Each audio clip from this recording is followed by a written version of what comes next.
Ouais. Ah. Bon, alors, je vais vous parler, ouais. Alors, il y a pas longtemps, il se trouve que je fréquente des sites internet pas très fréquentables, des sites comme 4chan, comme Reddit, ouais, des sites du Darknet. Bon, voilà, des sites poubelles. Bon.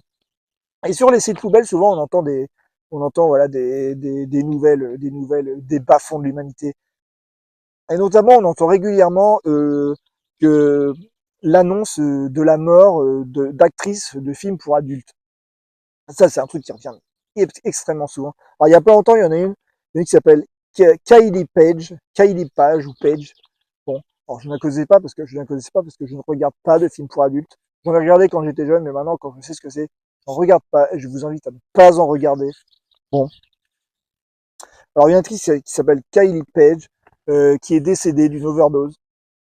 Et à chaque fois, c'est d'un cynisme.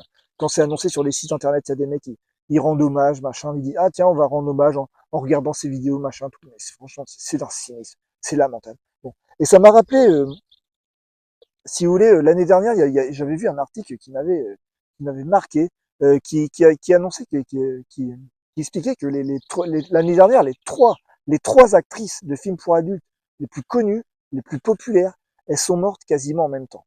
Alors c'était alors c'était Jessie Jane, Cagney Lynn Carter et Sophia Leone, ou Léoné, Sophia Léoné. Bon. Et elles sont mortes quasiment en même temps. Et c'était les trois actrices de films pour adultes les plus populaires du monde, mortes. Elles tombent comme des mouches, en fait. Et quand vous regardez vraiment les photos de ces filles, quand vous allez voir sur Internet, mais c'est des meufs, elles étaient parfaites. Elles étaient parfaites. Alors bon, certes, elles avaient des dégaines d'actrices de films pour adultes, certes. Mais genre, elles étaient parfaites, elles sont mortes avant 40 ans, quoi. Genre, c'est terrible. C'est terrible ce qui se passe, hein. Non, mais pourquoi elles meurent? Pourquoi elles meurent? Alors souvent, c'est des overdoses. Voilà, souvent, mais pourquoi elles se droguent, en fait? Elles se droguent parce que ce qu'elles font, c'est traumatisant, en fait. Souvent, elles sont accros aux drogues antidouleurs, les opioïdes, parce que ce qu'elles font, c'est traumatisant. Genre, quand vous regardez des trucs comme ça, vous regardez une femme se faire maltraiter. Là, vous regardez des relations violentes, en fait. C'est violent. Genre, voilà, ne regardez pas ça. En plus, ça vous fait croire que c'est normal de le faire comme ça. Voilà, il y a plein de jeunes gens qui regardent ça en se disant c'est normal de le faire comme ça, et qui bah, se font mal en fait, se font mal et surtout font mal à la femme. Vous voyez? Donc c'est terrible, c'est terrible. Et alors il y en a une, elle a une histoire, elle a une histoire absolument terrible. C'est celle qui s'appelle Cagney Lynn Carter. Bon, je crois qu'on dit Cagney ou Cagney, je crois plutôt c'est Cagney. Cagney comme l'acteur James Cagney. Alors, Cagney Lynn Carter, elle a la même histoire, elle a exactement la même histoire que Betty dans Mulholland Drive. Alors, Mulholland Drive, alors je veux pas bon, si vous n'avez pas vu Mulholland Drive, et si vous n'avez pas compris, ne regardez pas ça. Cette vidéo s'adresse aux gens qui ont compris le film Mulholland Drive. Cette vidéo s'adresse aux gens qui ont au moins 200 de QI. D'accord? Bon. Alors, je vais expliquer vite fait. Alors, dans le film Mulholland Drive, voilà, ça parle voilà, d'une actrice qui va à Hollywood pour faire carrière, qui n'arrive pas à faire carrière et qui finit par se donner la mort. Et le film raconte le dernier rêve qu'elle fait avant de mourir. Le film se raconte à travers l'inconscient de cette femme. Donc c'est un film qui est raconté de manière un petit peu allégorique, avec plein de symboles pour qu'on voit quelle est son histoire en fait. Et Betty dans Mulholland Drive, elle a une histoire, elle a exactement la même histoire que l'actrice Cagney Lynn Carter. C'est terrible. C'est terrible parce que qu'est-ce qu'elle veut en fait? Elle veut être actrice. Et en plus, mais le film Mulholland Drive, je crois qu'on n'a pas percé tous les secrets du film parce que je crois que pourquoi Betty elle se tue en fait? Pourquoi Betty il y a beaucoup de gens qui disent que Betty à la fin elle se tue parce qu'elle a raté sa carrière d'actrice et elle a honte d'avoir raté sa carrière d'actrice. C'est-à-dire à la fin du film, on voit ses parents qui débarquent, elle a une espèce d'hallucination, elle fait une crise de folie, elle voit ses parents qui débarquent en se moquant d'elle, elle fait une crise de panique, elle prend un flingue et elle se donne la mort. Vas-y, mais pourquoi elle se tue en fait? Elle se tue pas juste parce qu'elle a raté sa carrière d'actrice. Genre, voilà, bon certes, bon certes, elle a peut-être un petit peu honte, mais c'est pas, ça ne peut pas être que ça. Elle a fait, à mon avis, Betty dans Mulholland Drive, elle a fait des trucs, fait des trucs. Vous voyez, il y a des indices dans le film qui montrent que peut-être qu'en fait Betty, elle a très très honte de ce qu'elle a fait à Hollywood. Vous voyez, par exemple, alors le fait que, ouais, que David Lynch a déjà fait des films sur l'industrie des films pour adultes. Le film Lost Highway, par exemple, ça parle de ça. Ça parle de ça. Ça parle, voilà, d'une actrice qui se fait assassiner en se faisant, parce elle se fait sauter devant une caméra. Hein. Ça, c'est une allégorie. Ouais, ça parle de films pour adultes, Lost Highway. Bon, Mulholland Drive, je crois que ça parle aussi de films pour adultes. C'est-à-dire que Betty, il y a un moment, on la voit se toucher violemment. Je sais pas pourquoi elle se touche violemment comme ça. On la voit dans un casting en train de faire semblant de jouir en fait. Il y a un moment, on voit une scène avec une femme qui chante dans une cabine, avec tout le monde qui regarde autour. On se dit, bah, ça se trouve, Betty, elle a fini dans un pipe show, et elle a très honte de ça. Elle a très honte de ça. Et c'est pour ça qu'elle se donne la mort à la fin. Je crois que Betty, en fait, elle a été actrice de films pour adultes. En fait. Je crois que c'est ça l'histoire de Mulholland Drive. Et elle a tellement honte qu'elle se donne la mort. Et l'actrice Kathleen Carter, elle a exactement la même histoire. C'est une femme qui est allée à Hollywood pour devenir chanteuse. Euh, et alors, elle n'a pas réussi à devenir chanteuse. Elle a fini dans des films pour adultes.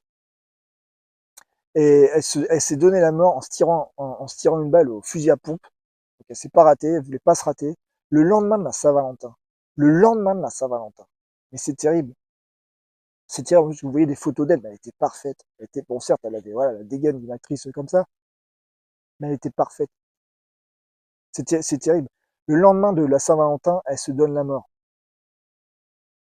Et en plus, voilà, je veux dire, j'ai vu une vidéo d'elle, alors je regarde pas les vidéos de ce café, mais quand vous allez sur Reddit, sur 4chan, voilà, il y a des mecs qui s'amusent à balancer des vidéos cheloues. Et j'ai vu une vidéo d'elle il y a un moment, où on la voit, je crois que ça doit être pendant un film, il y a le mec avec la caméra, il la filme, et il lui dit, vas-y, il paraît que t'as voulu être chanteuse, toi, vas-y, chante, chante devant la caméra. Et elle se met à chanter devant la caméra, à chanter avec un air défiant comme ça, comme si elle piétinait son rêve devant la caméra, vous voyez, comme si elle s'humiliait volontairement devant la caméra. C'est terrible, c'est très troublant de voir ça. C'est très troublant de voir ça parce que voilà, c'est c'est une femme qui avait des rêves, qui voulait devenir chanteuse, voilà, et qui finit comme ça, qui finit comme ça, et qui finit, voilà, je ne sais pas pourquoi elle s'est donné la mort, mais voilà, souvent, tu sais, les femmes qui font ça derrière, elles ont beaucoup de regrets. Elles ont beaucoup de regrets parce que derrière, c'est une vie sociale qui est fichue. Souvent, leur famille ne veut plus les revoir. Voilà. Sur le long terme, voilà, quand elles prennent de l'âge, quand elles font plus ce genre de film, bon, elles se rendent compte qu'elles ont une vie sociale qui est fichue, qui est fichue. Ouais, les repas de Noël, c'est mort. Les repas en famille, c'est mort. Elles auront jamais ça, elles connaîtront jamais ça. Il y en a qui le vivent très mal. Vous voyez? Et qui se donnent la mort. Et il y a beaucoup d'actrices qui font ça, qui se donnent la mort. Alors, il se trouve qu'en France, nous avons de la chance car nous n'avons pas d'industrie de films pour adultes. Nous n'avons pas vraiment de ça. Mais ça existe. Mais ça existe. Et notamment, il y a des mecs qui s'amusent à faire ça. Il y a des mecs qui s'amusent à faire ça. Il y a pas longtemps, il y a un mec qui fait ça. Un mec qui s'amuse à sauter des meufs devant une caméra. Et qui a été auditionné devant l'Assemblée nationale. Je comprends pas comment un mec comme ça peut être auditionné devant l'Assemblée nationale. Bon. Parce que les mecs qui font ça, ils assassinent des femmes. Ils assassinent des femmes. Genre, ils se rendent pas compte des regrets qu'ils peuvent provoquer chez ces femmes. Genre, ces femmes-là, mais après avoir fait ça, 20 ans plus tard, elles peuvent avoir des regrets absolument terribles. Terribles. Vous voyez? Des regrets qui peuvent les mener vers des dépressions terribles, voire pire, vers des addictions dans la drogue et tout ça. Ça arrive super souvent. Genre, les mecs qui font ça, les mecs qui sautent des meufs devant les caméras et qui balancent ça sur Internet, pour moi, ils assassinent des femmes. Ils les assassinent. Ils les assassinent. Il y a tellement de meufs qui sont mortes parce qu'elles ont fait ça et que derrière, elles ont honte, en fait. Elles ne devraient pas avoir honte. Et voilà. Genre, elles sont sincères dans leurs regrets. Elles peuvent pas s'empêcher d'avoir honte de ça. Vous voyez, et en plus, c'est des trucs mais qui restent. Hein. Genre, voilà, derrière, elles peuvent plus aller sur Internet parce que voilà, elles peuvent plus, elles sont obligées de se cacher, de se cacher. Il y a forcément de la honte parce que regardez, c'est les filles qui font ça, elles n'utilisent pas leur vrai nom, elles utilisent un autre nom de famille pour pas que leur nom de la honte aille sur leur nom de famille. Vous voyez, ça tourne sous pseudo. Hein. Sous pseudo, il y a de la honte. Et ce qui est terrible, c'est qu'il y a une terrible injustice, c'est que la honte, c'est sur les femmes et pas sur les hommes. Les hommes n'ont pas honte de faire ça. Vous voyez? Parce que voilà, les films pour adultes, c'est une domination du corps féminin, hein, finalement. C'est ça, hein, c'est un corps masculin qui domine un corps féminin. Souvent, d'ailleurs, les visages des mecs ne sont pas filmés. Ouais, parce qu'un mec c'est moche. Un mec c'est moche. Ouais.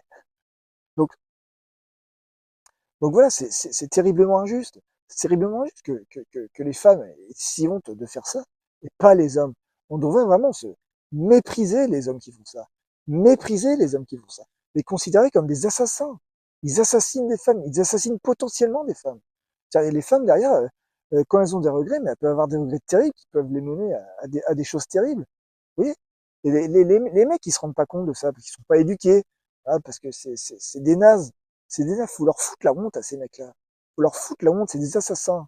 Et j'en viens à un mec qui a fait ça, un mec que je considérais, un mec qui s'appelle, un mec qui s'appelle Michel Houellebecq. Michel Houellebecq, c'est un grand écrivain. Oui, je l'ai lu, Michel Houellebecq.